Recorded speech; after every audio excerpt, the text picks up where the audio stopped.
pile all of the problems they have and then put an earthquake on top of it. Only people who have really been at the worst place of disasters can appreciate what the challenges are in Haiti right now.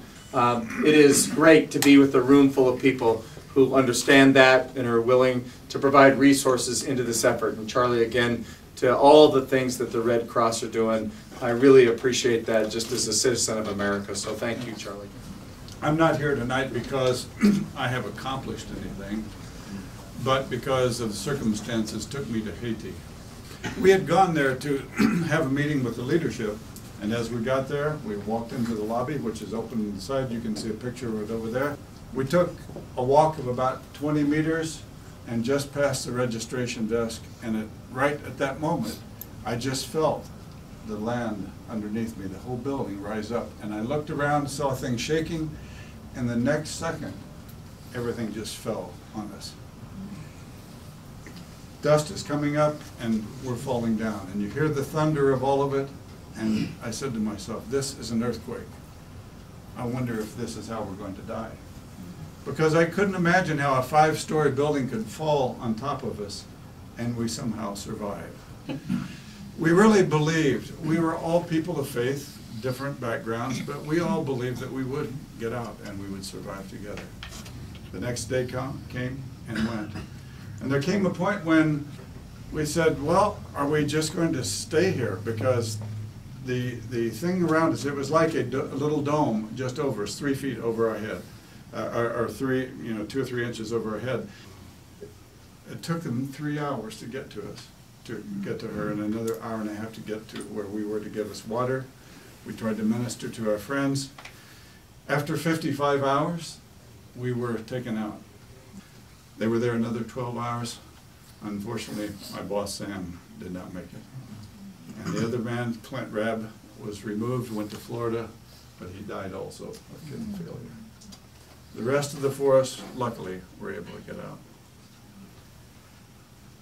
I tell you that story not because it's so great in and of itself, but because it is just a tiny microcosm of what the people of Haiti are suffering themselves right now. I am here with Linda Lee from the Leaf Law Firm. Is that correct? That is correct, yes. Tell me, Linda, you just got done with a pretty successful night here, February 3rd. Basically, you had a great fundraiser for the people of Haiti. I could see you telling everybody to fill that box up over there because you understand how important it is. The viewers out there, they're going to watch this on the World Wide Web.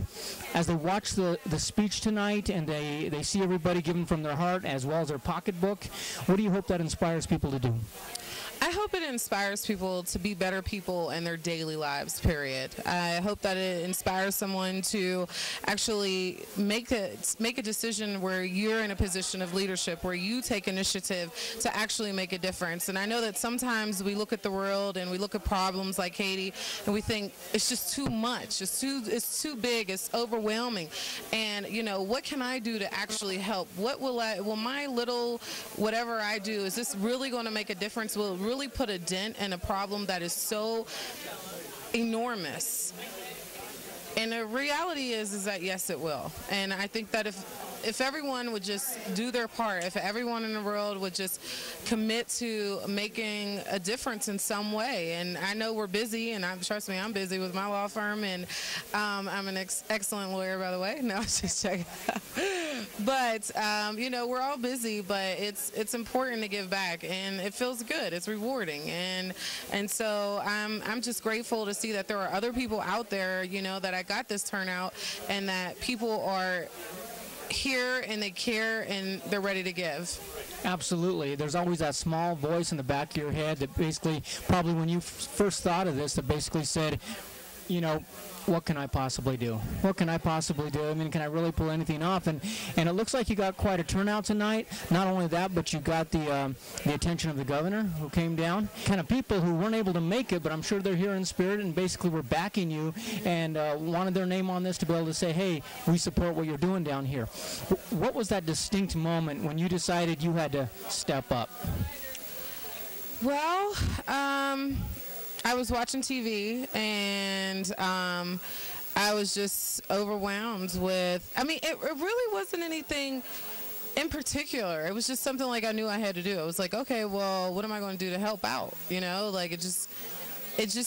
So the culmination just seen little by little, and then you just realize there's a need.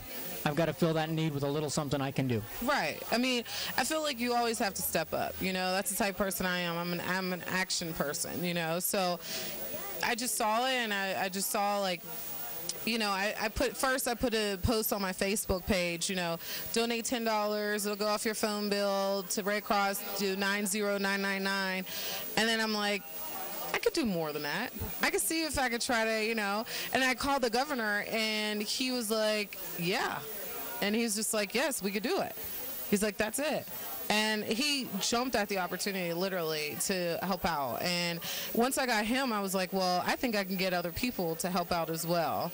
And so from that point on, I just said, well, you know, I think it'll be a good thing, and I think people will come. I was really nervous. I wasn't sure if anybody would show up, you know. When we first came in here, as we were setting up, nice and quiet, and we waited for everybody to show up. But absolutely, you got a great turnout. Not only that, but when you step up, others do the same.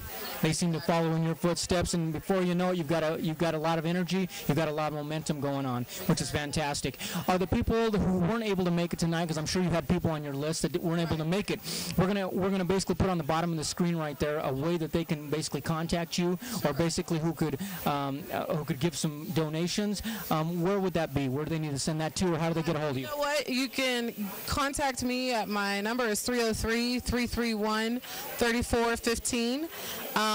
And I will make sure that I definitely get your donations to Red Cross, and let them know that it was from my organization. But quite honestly, you don't even need to come through me. I mean, just send your donations to Red Cross. That's where they're going. I'm not even, you know, so just send it to American Red Cross. It's a reliable organization. As a teenager, I was in that organization, and so I'm a big fan of the work that they do, and I think it's amazing that they're there, and people are already on the ground, you know, ready to help. And you know, I'm so taken aback by the tragedy when it's already like, I'm from the inner city of Pittsburgh. I had a rough life, grew up really rough life, and I made it out and everything now. But you know, I look at my life, and I couldn't imagine what they're going through. I couldn't imagine how hard it is for them. You know, the poverty that we have is not the same as the third world countries. So I am really excited that people are stepping up to help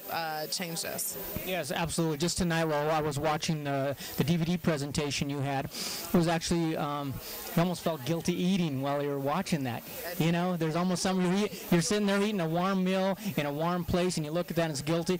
And I've had family members who have come from Haiti, and they come back to the United States, and they feel guilty about eating so much and using so much energy and doing so many things because they see the need over there. And now it's just catastrophic. I mean, even conscious of the things that we have and the luxuries. I mean, you know, shoes are a luxury over there. That's a luxury, and I'm worried about which brand I buy or how much they cost or whatever, you know. And you know, having shoes is a luxury, and that's crazy to even think like that. So.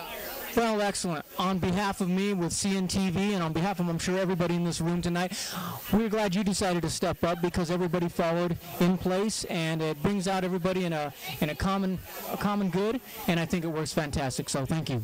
Thank you.